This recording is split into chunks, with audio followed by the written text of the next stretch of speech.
بسم اللہ الرحمن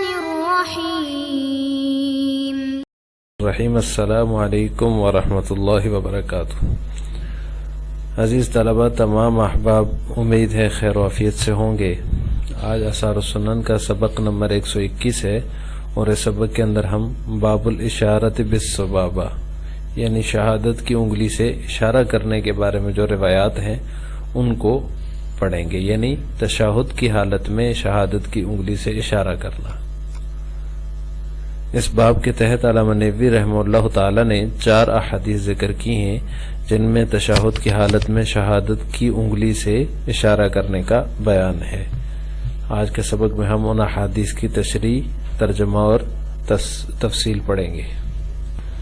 باب الاشارۃ بالسبابہ، اس کی پہلی حدیث ہے عن عبداللہ ابن زبیر رضی اللہ تعالی عنہ قال کان رسول اللہ صلی اللہ علیہ وسلم اذا قعد يدعو وضع يده اليمنى على فخذه اليمنى ويده اليسرى على فخذه اليسرى واشار باصبعه السبابة ووضع ابهامه على اصبعه الوسطى ويلقم كفه اليسرى ركبته، رواه مسلم۔ عبداللہ ابن زبیر رضی اللہ تعالی عنہ سے مروی فرماتے ہیں کہ رسول اللہ صلی اللہ علیہ وسلم جب بیٹھ کر دعا فرماتے، اذا قعد يدعو، جب بیٹھ کر دعا فرماتے، وضع يده اليمنى على فخذه اليمنى، تو دایاں ہاتھ دائیں ران مبارک پر، ويده اليسرى على فخذه اليسرى، اور بایاں ہاتھ بائیں ران مبارک پر رکھتے، واشار باصبعه السبابہ، اور شہادت کی انگلی سے اشارہ فرماتے، ووضع ابہامہ علی اصبعہ الوسطی، اور اپنا انگوٹھا مبارک انگلی پر رکھتے، اور آپ کی ہتھیلی، ویلقم کفہ الیسری رکبتہ، اور آپ کی ہتھیلی، آپ کی بائیں ہتھیلی آپ کے گھٹنے کو لقمہ بنائے ہوتی، ویلقم لقمہ بنائے ہوتی، کفہ الیسری رکبتہ،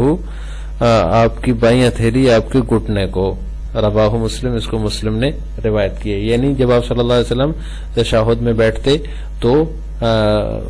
اپنے دائیں ہاتھ کو دائیں ران پر رکھ لیتے اور بائیں ہاتھ کو بائیں ران پر رکھ لیتے، اور جو ہے شہادت کی انگلی اور انگوٹھے سے، شہادت کی انگلی بائیں ہاتھ جو ہے انگلی سے اشارہ فرماتے، اور اپنا انگوٹھا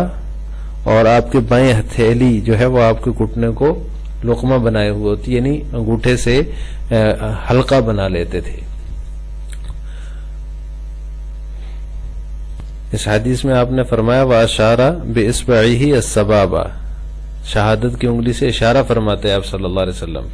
تو اس میں مذاہب اربعہ جو ہیں وہ اس کے استحباب کے قائل ہیں۔ بعض متاخرین حنفیہ اس کو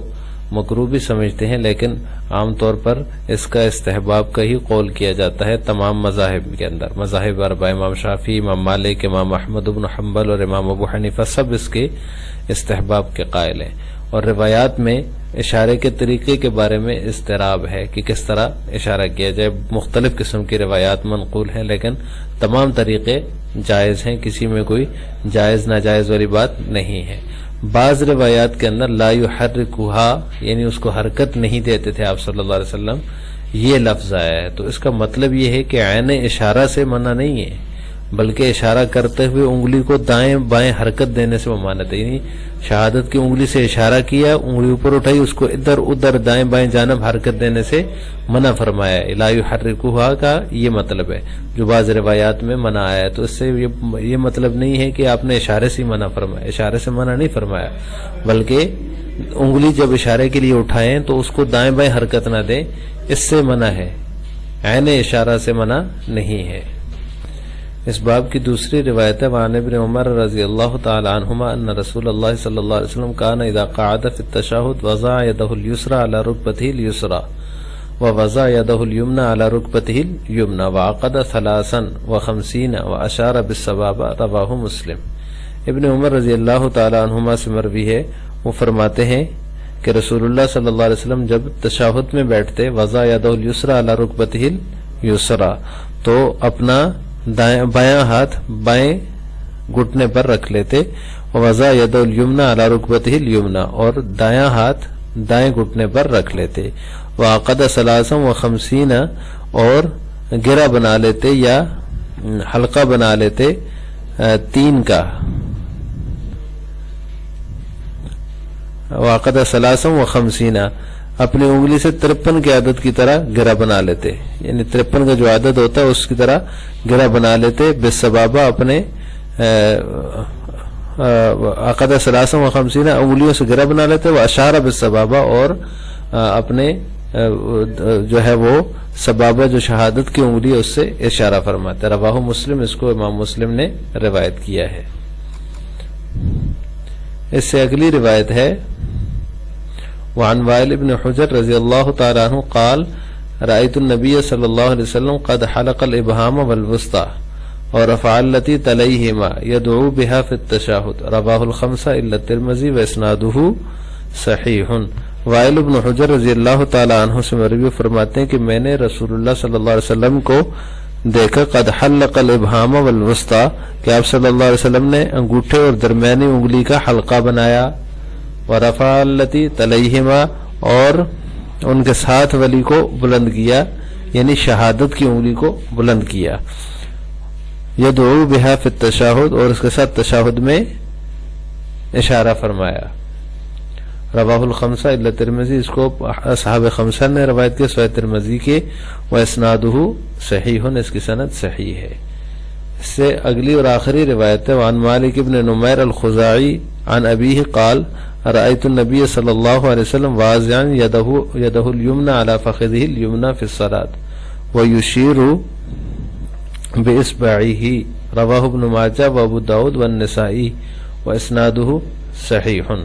مالک بن نمیر الخزاعی نے اپنے والد سے روایت کیا ہے، وہ فرماتے ہیں میں نے نبی کریم صلی اللہ علیہ وسلم کو نماز میں دایاں ہاتھ دائیں ران پر رکھے ہوئے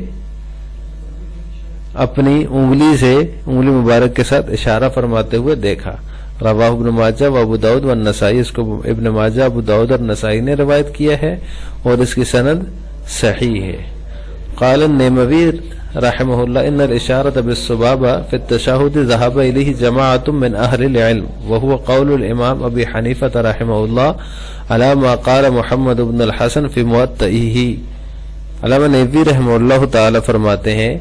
کہ اشارہ بالسبابہ جو ہے یعنی شہادت کی انگلی سے جو اشارہ کرنا ہے تشہد کی حالت میں، ذهب الیہ جماعۃ من اہل العلم، اہل علم کی ایک جماعت نے اسے اختیار کیا ہے.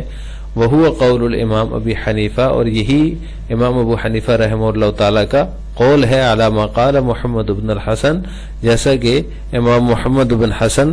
رحمہ اللہ نے اپنی موطا میں ذکر کیا ہے، یعنی امام محمد رحمہ اللہ نے اپنی موطا میں امام ابو حنیفہ رحمہ اللہ تعالی کا یہی قول ذکر کیا ہے کہ ان کے نزدیک بھی شہادت کی انگلی سے اشارہ کیا جاتا ہے تشہد کی حالت میں. آج کے سبق کا خلاصہ یہ ہوا کہ ہم نے باب الاشارۃ بالسبابہ کی 4 احادیث کا ترجمہ، تشریح اور اشارہ بالسبابہ کی تفصیل پڑھی ہے کہ مذاہب اربعہ میں یہ مستحب ہے، سب اس کے استحباب کے قائل ہیں. بعض متاخرین حنفیہ نے اس کو مکروہ سمجھا، لیکن عام طور پر احناف کے نزدیک بھی، جیسا کہ علامہ نیوی رحمہ اللہ تعالی نے آخر میں یہ ذکر کیا ہے کہ امام ابو حنیفہ رحمہ اللہ بھی اس کے قائل ہیں، تو سب ائمہ جو ہے وہ اس کے استحباب کے قائل ہیں. پھر اس کے جو ہے اشارہ بالسبابہ کے طریقے میں اضطراب ہے احادیث کے اندر کہ کس طرح اشارہ کیا جائے، لیکن تمام طریقے جائز ہیں اور ان کو اختیار کیا جا سکتا ہے. اور ساتھ میں ہم نے یہ وضاحت بھی پڑھی کہ ایک روایت میں لا یحرکھا کے الفاظ آئے کہ انگلی کو حرکت نہ دے، تو اس کا مطلب عین اشارہ نہیں ہے، عین اشارہ سے ممانعت نہیں ہے، بلکہ اشارہ کے لیے انگلی اٹھائیں تو اس کو دائیں بائیں حرکت دینے سے ممانعت ہے. تو آج ہم نے یہ تفصیل پڑھی ہے. آخر میں آپ سے 2 سوال ہیں. پہلا سوال ہے حالت تشہد میں اشارہ بالسبابہ جائز ہے یا نہیں؟ اس کا جواب آپ نے کمنٹ باکس میں دینا ہے. نمبر 2، امام ابو حنیفہ رحمہ اللہ تعالیٰ کے ہاں اشارہ بالسبابہ مکروہ ہے یا نہیں؟ اس کا جواب بھی آپ نے کمنٹ باکس میں دینا ہے. السلام علیکم ورحمۃ اللہ وبرکاتہ.